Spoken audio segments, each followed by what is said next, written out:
Dios les bendiga, amada iglesia. Nuevamente estamos reunidos en esta mañana y vamos a compartir la palabra de nuestro Dios. Este domingo nos toca compartir e impartir la Santa Cena del Señor. Y quiero hacer referencia a este acto que hacemos todas las iglesias cristianas, evangélicas. Hacemos este acto de la Santa Cena y para mí es un gozo, es un privilegio el poder participar de la mesa del Señor, y espero que para ustedes también sea un gran privilegio y sea una bendición para su vida el tomar la cena del Señor. Antes de iniciar, quisiera ir a Dios en una pequeña oración. Allí donde estás con tu familia, ya sé que ya oramos, pero yo te invito a que nuevamente cierres tus ojos y vamos a ir a Dios con una palabra de oración. Padre, te damos gracias, Señor. Gracias porque esta mañana nos vas a permitir participar de tu mesa. Es un privilegio, Señor, el poder hacerlo. Toma nuestras vidas en tus manos, Señor, y que tu palabra expuesta en esta mañana sea de bendición, de edificación, que hable a nuestras vidas y a nuestros corazones, en el nombre poderoso de Jesús. Amén. Y bueno, quiero hacer un poco de historia con respecto a la Santa Cena del Señor, porque muchos hermanos son nuevos y tal vez no saben el por qué se debe participar y de dónde viene esa costumbre tan hermosa de participar de la Cena del Señor o de la Santa Cena. Y yo les quiero invitar a que vayan a sus Biblias. En esta ocasión voy a estar leyendo la traducción al lenguaje actual, porque me parece un poco más sencilla a lo que quiero explicar en esta mañana. Si usted no la tiene, ponga atención a lo que voy a leer en esta mañana en Éxodo capítulo 12 del versículo 1 al 14. Dice así: Cuando Moisés y Aarón aún estaban en Egipto, Dios les dijo: Este mes será para ustedes el primer mes del año y el más importante. Digan a todos los israelitas que el día 10 de este mes cada familia debe apartar un cordero o un cabrito para comérselos. Los animales deben ser machos de tan solo 1 año de edad y sin ningún defecto, pero asegúrense de que el animal que elijan alcance para todos, pues cada miembro de la familia debe comer lo acostumbrado. Si alguna familia es muy pequeña como para comerse todo el animal, deberá compartirlo con la familia vecina. Cuando cada familia haya apartado su animal, deberá guardarlo hasta el día 14 de este mes y ese día, al atardecer, lo matará. Una vez que se reúnan para comer, tomarán un poco de sangre del animal y la untarán en el marco de la puerta de la casa. Esa noche comerán la carne del animal asada al fuego, acompañada de pan sin levadura y hierbas amargas. Pero no vayan a comerse la carne cruda o hervida. Tienen que asarla al fuego y comerse la cabeza, las patas y las tripas. Además, deben comer rápidamente, con la ropa y las sandalias puestas y la vara en la mano, como si estuviesen apurados por salir. No deben guardar nada para el día siguiente, porque es la fiesta de la Pascua en mi honor. Lo que les sobre, deberán quemarlo. Esa noche recorreré todo Egipto y mataré a todos los hijos mayores de cada familia egipcia, sea hombre o animal. Yo soy el Dios de Israel y les daré su merecido a los dioses de Egipto. Pero ustedes, los israelitas, no deben tener miedo. La sangre que van a untar en los marcos de las puertas me servirá de señal. Cuando yo la vea, no les haré ningún daño a sus hijos mayores, sino que pasaré de largo. Qué hermosa es esta lectura, y en esta traducción me gusta porque es más clara. Y quiero iniciar diciéndoles que ahí fue el inicio de la Pascua. Pero se preguntarán, bueno, ¿y qué significa Pascua? La palabra Pascua significa pasar por alto.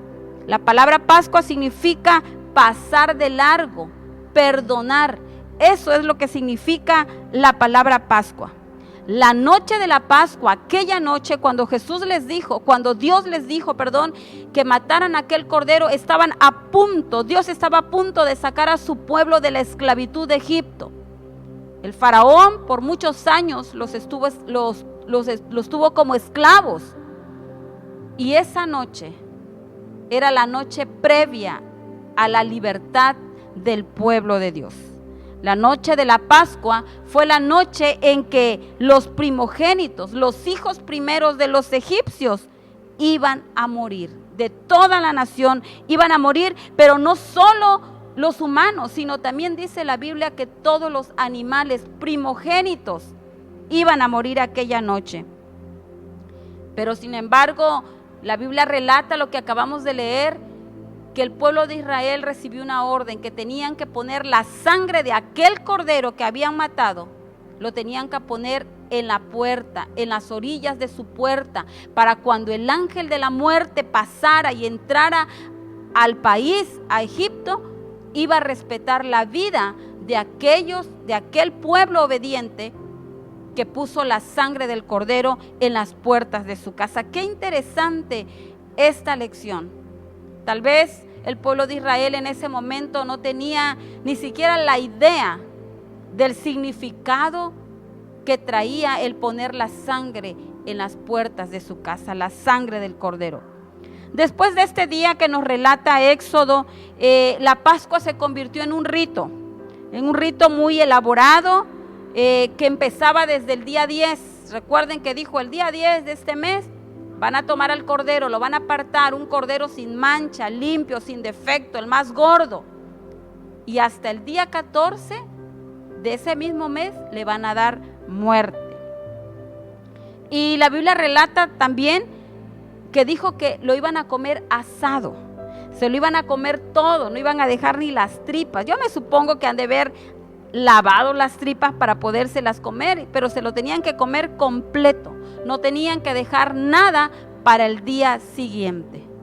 Esta lectura, hermanos, de Éxodo, aparte de relatar cómo Dios habló por medio de su siervo Moisés, dando una orden a su pueblo. Fíjense, fue una orden de vida o muerte.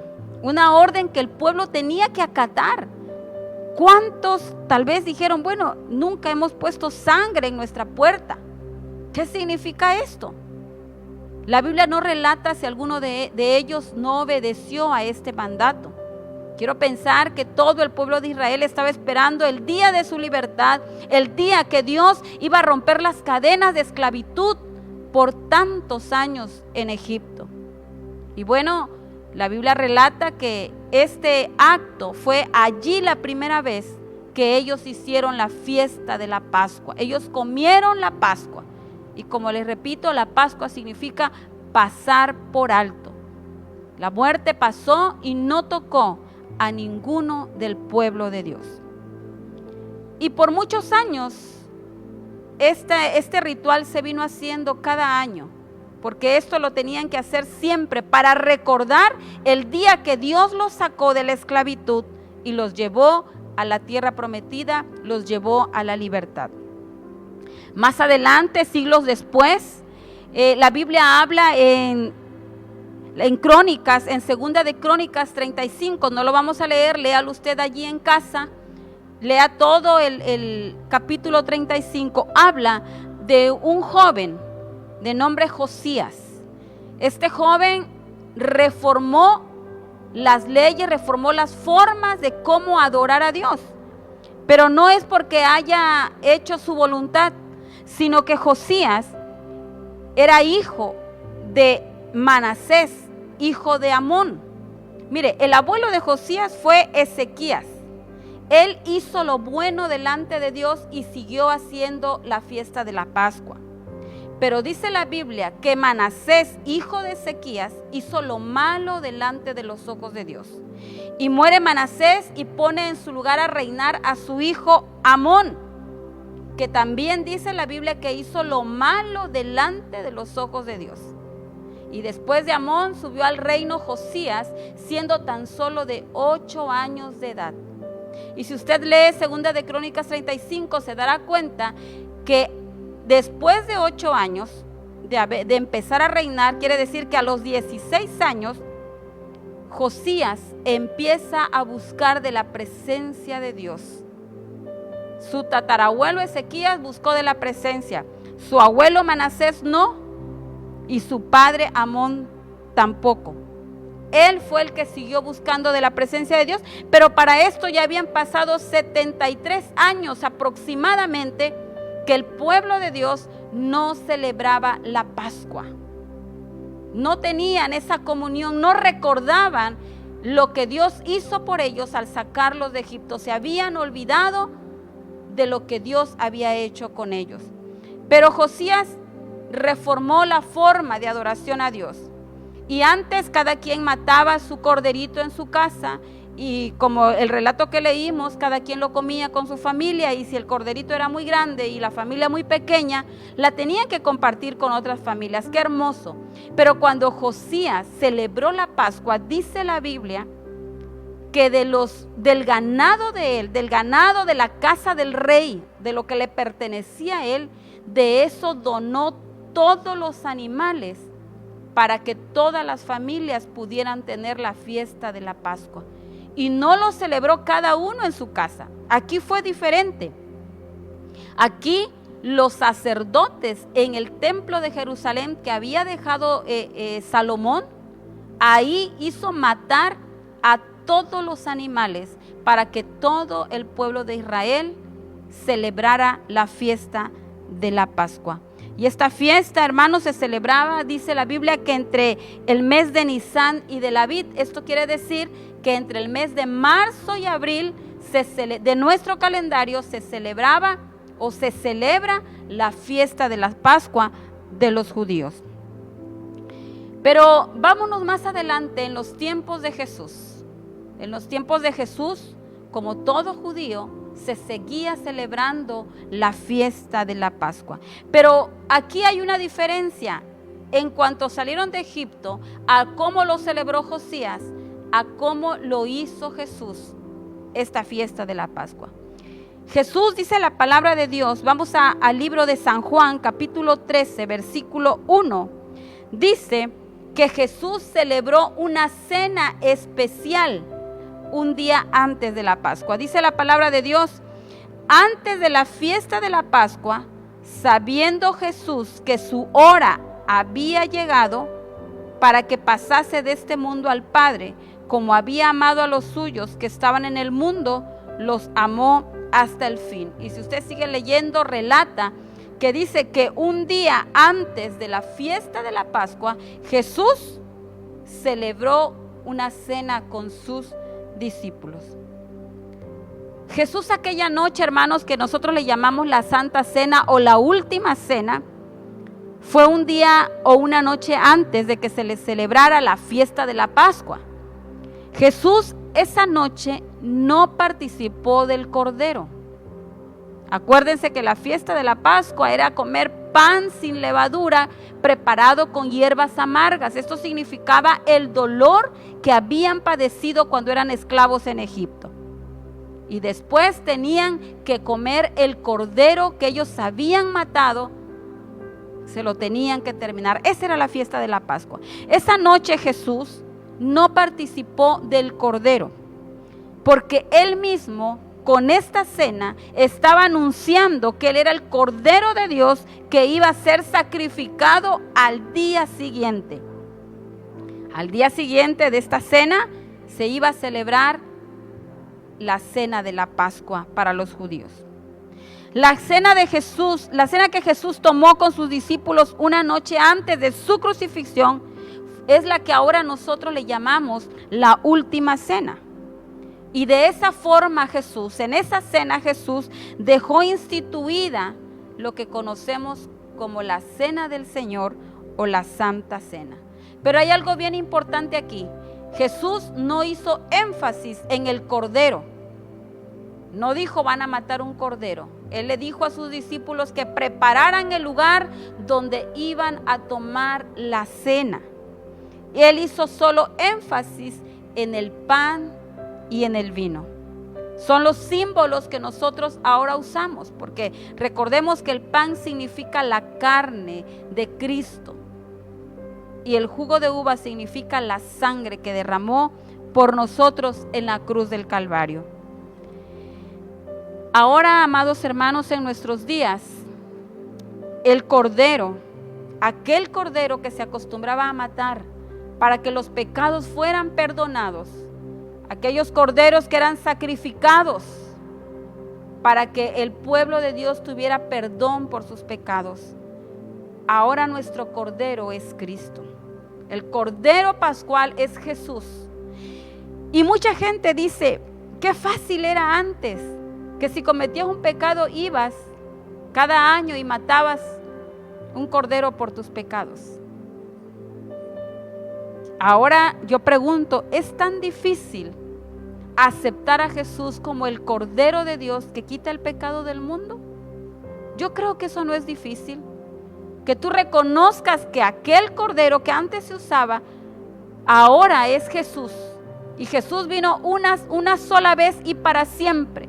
Después que Jesús entrega su vida, después de que es crucificado, ya no hay más necesidad de seguir sacrificando corderos, porque Jesús se sacrificó a sí mismo, se entregó a sí mismo por el perdón de los pecados de una vez y para siempre. Ya no necesitamos más sacrificios de animales. Y me llama mucho la atención, hermanos, en el libro de Éxodo, en el que acabamos de leer, en el capítulo 12, versículo 7, cuando dice que tenían que poner la sangre del cordero en las puertas de sus casas. ¿Qué significa? Con eso iba a pasar la muerte y no iba a tocar sus hogares, no iba a tocar la vida de sus hijos. Amada iglesia, la sangre de Jesús es ahora la sangre del Cordero. Y no es que la tengamos que poner en la puerta de nuestras casas. Esa sangre tiene que estar puesta en nuestro corazón, en la puerta de nuestro corazón. Que Dios vea la marca allí. Porque ¿cuántos solamente somos cristianos de palabra? Pero la marca de la sangre del Cordero no está en nuestro corazón, no está en nuestras vidas. Y Dios, que conoce los corazones, que escudriña las mentes, Él sabe en dónde está puesta esa marca. La invitación de esta mañana para que participemos de la mesa del Señor es que tú sepas que tienes que poner la sangre poderosa de Cristo en tu corazón. Tienes que aceptar que ese Cordero que vino a morir hace más de 2000 años, su sangre sigue vigente hasta nuestros días y tiene poder para perdonar nuestros pecados. Y en el versículo 10 de Éxodo 12 dice que tenían que estar listos con su ropa puestas, con sus sandalias puestas, como para salir inmediatamente. ¿Esto qué quiere decir para la iglesia? Amada iglesia, que tienes que estar preparado, que tienes que estar preparada con tus vestiduras blancas para salir en el momento en que Dios lo indique. Esto quiere decir que tienes que tener listo, que tienes que estar preparado para el viaje que tú y yo un día vamos a hacer. Esto es lo que significa. El pueblo de Israel estaba viviendo su momento. El pueblo de Israel estaba obedeciendo al prepararse para el viaje que iban a hacer, que Dios los iba a sacar de la esclavitud. ¿A cuántos de nosotros Dios ya nos sacó de la esclavitud? ¿A cuántos Dios ya nos rescató de donde estábamos? Éramos esclavos del pecado, éramos esclavos del vicio, éramos esclavos de la maldad. Y Dios nos rescató de donde estábamos, nos levantó de donde estábamos y nos empezó a dar una nueva vida. Y estamos en ese camino y estamos en ese proceso. Pero tenemos que estar preparados, que nuestras vestimentas estén siempre limpias y blancas para cuando el Señor nos llame a ese viaje eterno que no tiene regreso. Es para ti esta palabra, iglesia. Tienes que tener al Cordero de Dios, la sangre de Cristo, tiene que estar en tu vida, tienes que haberla aceptado, tienes que tenerla como estandarte en tu vida, pero sobre todo tienes que estar preparado, tienes que estar listo para cuando Dios te llame y me llame a mí, para ese viaje que aún no sucede, pero que va a suceder. Y lo hermoso de la palabra de nuestro Dios también, hermanos, es que dicen los teólogos que el pueblo judío, cada vez que celebra la fiesta de la Pascua, ellos entonan un salmo. Cada vez que ellos van a celebrar la fiesta de la Pascua, porque la siguen celebrando, ellos entonan este canto, y me gustaría que buscaras en tu Biblia el Salmos 114. Y mientras estudiamos, mientras leemos este salmo, yo creo que ya tienes preparado tus elementos que vas a compartir con tu familia, con algún hermano que hayas invitado a que hoy participe de la mesa del Señor. Pero quiero hacer énfasis en este salmo que el pueblo judío recita, canta cada vez que va a participar, cada vez que recuerda al Cordero Pascual. Y dice la palabra de nuestro Dios en el Salmo 114: cuando salió Israel de Egipto, la casa de Jacob del pueblo del extranjero, Judá vino a ser su santuario e Israel su señorío. El mar lo vio y huyó, el Jordán se volvió atrás, los montes saltaron como carneros, los collados como corderitos. ¿Qué tuviste, oh mar, que huiste? Y tú, oh Jordán, que te volviste atrás. Oh montes, ¿por qué saltasteis como carneros? Y vosotros collados como corderitos. A la presencia de Jehová tiembla la tierra, a la presencia del Dios de Jacob, el cual cambió la peña en estanque de aguas y en fuentes de aguas la roca. Este salmo el pueblo de Israel lo repite, recordando las maravillas que Dios hizo a sus antepasados allá en Egipto. Y estas palabras también pueden ser nuestras. Este salmo hazlo tuyo esta mañana, porque el pecado ha huido de ti. Cuando tú vienes a Cristo, cuando tú vienes a ese Cordero, cuando tú aceptas que Él murió por ti, que Él derramó su sangre para liberarte de la esclavitud, estás diciendo que todo tu pasado ha quedado atrás y que a la presencia de Dios ningún pecado puede quedar parado frente a ti. En esta mañana yo te invito a que participemos de la cena del Señor. Y antes de participar de esta cena, yo quisiera que hiciéramos una oración. Quisiera que nos acerquemos a la mesa del Señor, dignos, con dignidad. Esta mañana, dile al Señor que tome tu vida en sus manos y que Él te haga digno de participar de su mesa. Oremos en esta mañana, y si hay algún pecado que tengamos que confesarle al Señor, hagámoslo. Todos los días le fallamos, pero eso no impide a que tú y yo nos acerquemos a la mesa de nuestro Dios. Oremos. Padre, queremos participar de tu mesa, queremos participar con dignidad, Señor. Tú conoces nuestras vidas, tú conoces nuestros corazones, no hay nada oculto delante de ti, Señor.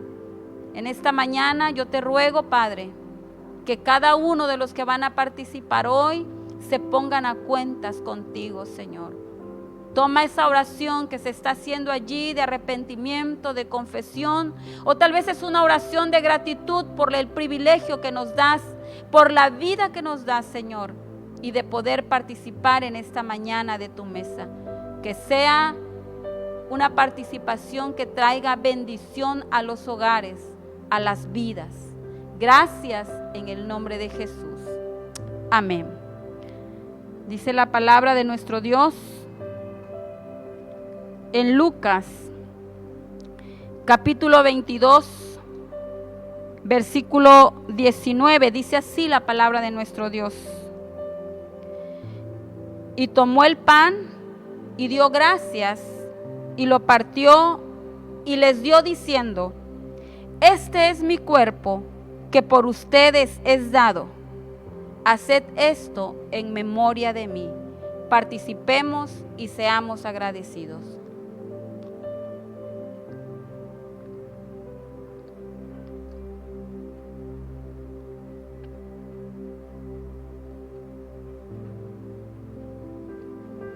Dice el versículo 20: de igual manera, después que hubo cenado, tomó la copa diciendo: esta copa es el nuevo pacto en mi sangre, que por ustedes es derramada. Participemos en esta mañana, amada iglesia, y seamos agradecidos.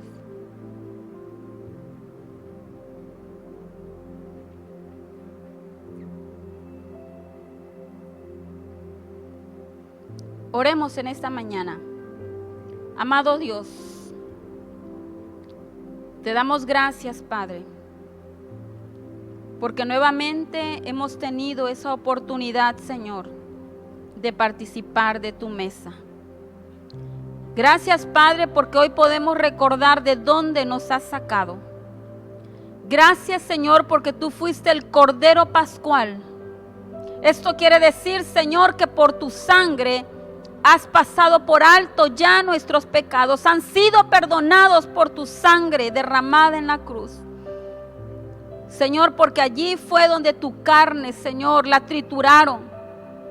Allí fue, Señor, donde te pusieron la corona de espinas. Allí fue donde entregaste tu vida por amor a nosotros, Señor. Gracias te damos en esta mañana, Padre. Permite que tu iglesia sea agradecida, que tu pueblo sea agradecido, Señor, para seguir recordando y seguir viviendo, Señor, en santidad, en gratitud a tu nombre. Que todos los días recordemos ese sacrificio, Señor, que no lo olvidemos, Padre, mientras estemos en esta tierra, que podamos estar agradecidos contigo por el sacrificio que hiciste en la cruz del Calvario. Señor, toma la vida de tu iglesia. Si hubiera enfermos, Señor, en esta mañana yo te ruego que tú pongas tu mano de poder y de misericordia sobre la vida de los enfermos. Derrama sanidad divina de lo alto, Señor, sobre las vidas, sobre los cuerpos. Padre, en esta mañana que tu Espíritu Santo venga, Señor, y también fortalezca los corazones, Padre, que están tristes, Señor. Haz una obra hermosa en esta mañana en tu iglesia, en tu pueblo. Aquí estamos delante de ti, Señor. Gracias, Padre. Gracias, Señor, por tu misericordia, por tu amor, porque todos los días, Padre, eres fiel a nosotros. Aunque nosotros seamos infieles, Padre, tú permaneces fiel. Gracias, Señor. Bendice a tu pueblo, bendice a tu iglesia, bendice a aquellas personas que esta mañana pueden escuchar y pueden ver esta predicación, Señor. Una bendición especial. Tómanos en tus manos, Señor. Te alabamos y te bendecimos. A ti sea la gloria y la honra, Padre, por todos los siglos. Amén. Aleluya. Damos gracias al Señor en esta mañana por la vida de cada uno de ustedes. Dios les bendiga, amada iglesia. Nos vemos en la próxima.